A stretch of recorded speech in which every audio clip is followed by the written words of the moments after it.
और अब बात देश प्रदेश की।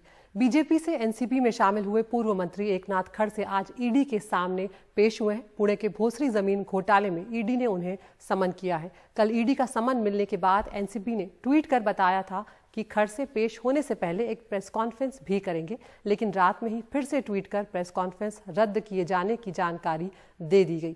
एनसीपी में शामिल होने के वक्त एकनाथ खड़से ने कहा था कि बीजेपी ईडी लगाएगी तो वो सीडी लगाएंगे। ऐसा माना जा रहा था कि खड़से किसी बड़े नेता के खिलाफ खुलासा कर सकते हैं। कल ही इस मामले में ईडी ने खड़से के दामाद को भी गिरफ्तार किया है।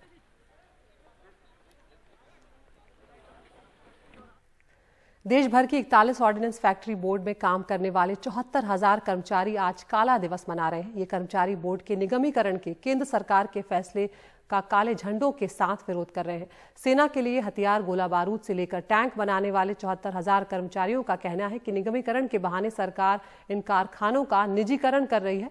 और वहीं सरकार का दावा है कि ऑर्डिनेंस फैक्ट्री बोर्ड के साथ कॉरपोरेशन बनने से कारखानों को आधुनिक बनाया जा सकेगा और सेना को समय पर बेहतर हथियार मिल सकेंगे। फेडरेशन से जुड़े नेताओं ने एनडीटीवी को बताया कि यह अध्यादेश एक तरह से काला कानून है जो संविधान से लोकतांत्रिक अधिकार मिले हैं उसका भी हनन है, इसलिए इसका वो विरोध कर रहे हैं और हर स्तर पर विरोध करेंगे।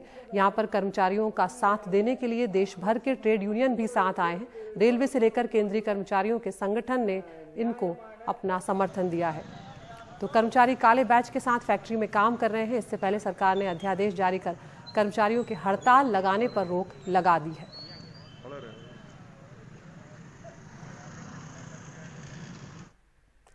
दिल्ली के करीब अरावली रेंज में बसे खोड़ी गांव में रह रहे करीब 40,000 लोगों की मुश्किलें कम होती नहीं दिखाई दे रही हैं। प्रशासन ने अतिक्रमण हटाने की तैयारियां पूरी कर ली हैं। क्षेत्र में धारा 144 भी लगा दी गई है। पुलिस भी तैनात है और अब किसी भी वक्त ये कार्रवाई शुरू की जा सकती है। बुधवार को इसे लेकर पुलिस और प्रशासन के अधिकारियों की बैठक भी हुई है। सुप्रीम कोर्ट के आदेश के बाद खोड़ी गांव में अवैध तरीके से मकान जो बनाए गए हैं उन्हें ढाया जाएगा। 7 जून को सुप्रीम कोर्ट ने फरीदाबाद म्युनिसिपल कॉर्पोरेशन को निर्देश दिया था कि वो खोरी गांव में बने अवैध निर्माण को 6 हफ्तों में हटाए, जो अरावली पहाड़ियों के संरक्षित हरित इलाके में आता है। यहाँ रह रहे कई लोगों का कहना है कि वो बीते 30 सालों से यहाँ पर रहते आ रहे हैं।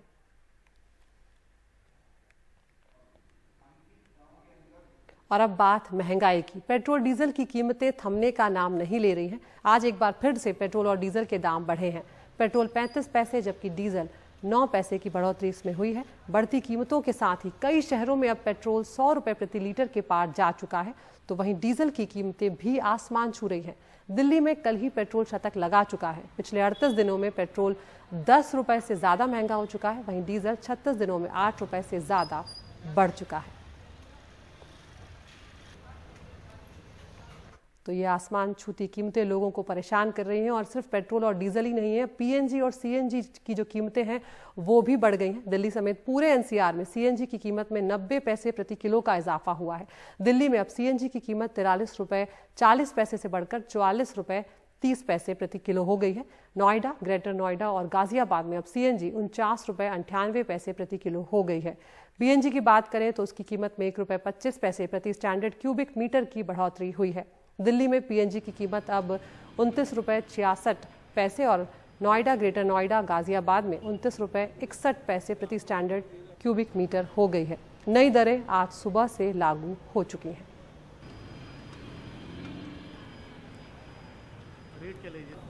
तो यहाँ पर आप देख रहे हैं कि एक के बाद एक कीमतें जो हैं वो बढ़ती जा रही हैं। जहाँ पेट्रोल और डीजल की कीमतें बढ़ी हैं, वहीं अब पीएनजी और सीएनजी की कीमतें भी बढ़ गई हैं, जो कहीं ना कहीं लोगों को प्रभावित कर रही हैं। या पेट्रोल और डीजल के जो दाम हैं वो लगातार बढ़ रहे हैं और एक महीने में कई दफ़ा ये दाम बढ़ चुके हैं। और जब नए मंत्रालय बने हैं, नए मंत्री आए हैं, तो कहीं ना कहीं ये उम्मीद की जा रही है कि शायद इस बारे में कुछ कदम उठाया जाएगा, क्योंकि जैसे ही ट्रांसपोर्ट का खर्चा बढ़ता है, जो सामान है, जो सब्जियां हैं, फल हैं, हर चीज़ महंगी हो जाती है और उसका सीधा असर आम आदमी पर पड़ता है। तो कोरोना और लॉकडाउन की सबसे बड़ी मार कई उद्योगों पर पड़ी है और उनमें से एक उद्योग है बनारसी साड़ी उद्योग, जिसकी हालत बेहद खराब है। दूसरी लहर के बाद बाजार तो खुले हैं, लेकिन बाजार में खरीदार ही नहीं है। हैंडलूम के करघे बंद पड़े हैं, पुराना रखा जो माल है वो भी नहीं बिका है और नया माल बनाने के लिए बाजार में कोई ऑर्डर भी नहीं दे रहा। लिहाजा आज बुनकर बेहद परेशानी में है और इसका अंत भी उन्हें कहीं नजर नहीं आ रहा है। हमारे सहयोगी अजय सिंह की ये रिपोर्ट। लाइन से खड़े ये हैंडलूम के करघे बनारसी करघे के हैं। इन्होंने अपने यहाँ 2 साल पहले 10 करघे लगाकर बनारसी साड़ी का कारोबार शुरू किया। 1 साल तो ठीक चला, लेकिन कोविड की दस्तक देते ही इनके धंधे का ताना बाना इनके हाथ से छूटने लगा। अब हालात ये है कि सब कुछ बंद है। लॉकडाउन की वजह से हमारा धंधा एकदम पूरा बर्बाद हो गया है। पहले जो हमारा माल रेडी हो के रखा हुआ है वही नहीं बिक रहा है, कस्टमर आ ही नहीं रहे हैं लेने के लिए। तो जो हम कारीगर को बुलाएंगे वो कारीगर को हमको पैसा देना पड़ेगा, तो हम नया माल कहाँ से रेडी करेंगे। पहले हमारा पुराना माल तो बिके, उसका कुछ पैसा आवे तब हम पैसा भी लगाएं।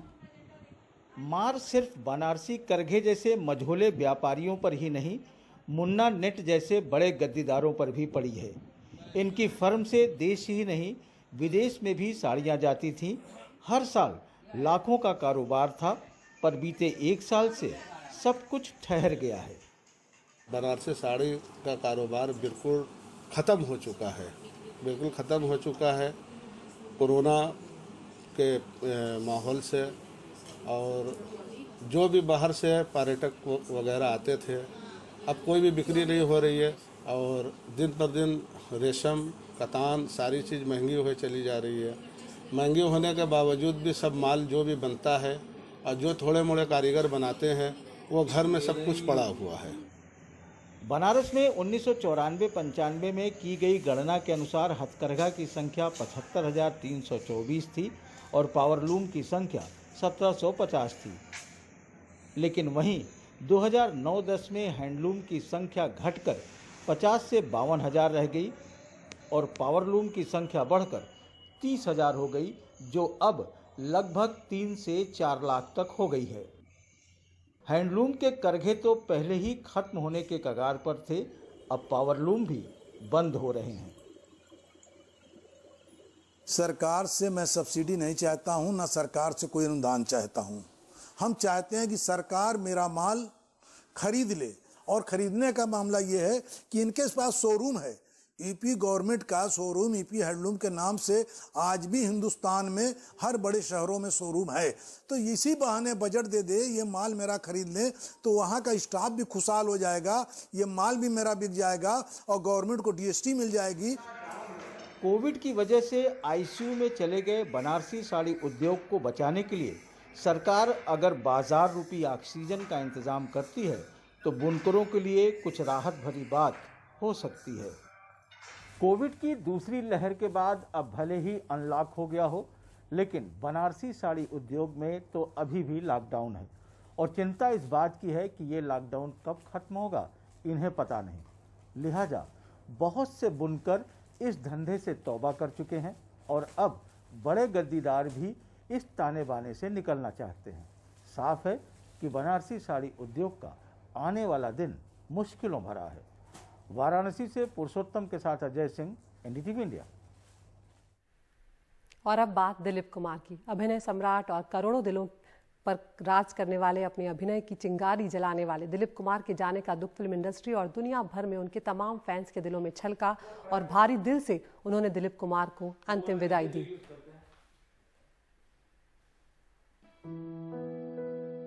7 जुलाई की सुबह सूरज उगा, पर अभिनय की दुनिया का एक अध्याय मानो खत्म हो गया। अभिनय का संस्थान कहे जाने वाले अभिनेता दिलीप कुमार नहीं रहे। मुंबई में खार के हिंदुजा अस्पताल में सुबह करीब 7:30 बजे उन्होंने अंतिम सांस ली। फिल्म जगत शोक में डूब गया। मैंने अपना भाई खो दिया है। वो सगों से भी ज्यादा प्यार करते थे मुझे। पहली मुलाकात में ऐसे लगा कि हम पता नहीं कब से एक दूसरे को जानते हैं। आज तो एक युग की समाप्ति है, एक सदी की समाप्ति है। हिंदुस्तान का प्री इंडिपेंडेंस कोई ऐसा एक्टर नहीं है जिन पर दिलीप साहब के अभिनय की छाप नहीं हो। इनफैक्ट हर कलाकार में, चाहे वो सुपरस्टार हो चाहे वो छोटा छोटा कलाकार हो, उसमें सब में दिलीप कुमार साहब नजर आते हैं। दिलीप कुमार के निधन की खबर मिलते ही फिल्म जगत के कई चेहरे और कई राजनेता दिलीप कुमार के अंतिम दर्शन के लिए पहुंचे। एक तरफ जहां महाराष्ट्र के मुख्यमंत्री उद्धव ठाकरे और शरद पवार जैसे दिग्गज नेता उनके अंतिम दर्शन के लिए पहुंचे, तो वहीं दूसरी तरफ फिल्म जगत से शाहरुख खान, रणबीर कपूर, करण जौहर, विद्या बालन, अनिल कपूर, जॉनी लीवर और निर्देशक सुभाष घई जैसे जाने माने नाम भी उन्हें अंतिम विदाई देने पहुंचे।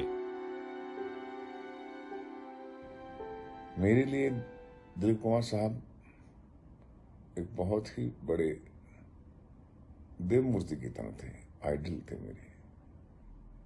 फिल्म स्कूल विस्लिंगवुड इंटरनेशनल का अगर विचार मेरे मन में आया कि मैं भारतीय बच्चों के लिए कुछ करूं, तो वो आइडिया मेरा नहीं था, वो दिलीप साहब का था। दिलीप साहब हमेशा बोलते थे कि सुभाष, तुम्हें आने वाली जनरेशन के लिए कुछ देना चाहिए, कुछ करना चाहिए। करीब 3:45 पर दिलीप कुमार का पार्थिव शरीर सांता क्रूज के कब्रिस्तान ले जाया गया और साथ में उनकी पत्नी और अभिनेत्री सायरा बानो भी थीं।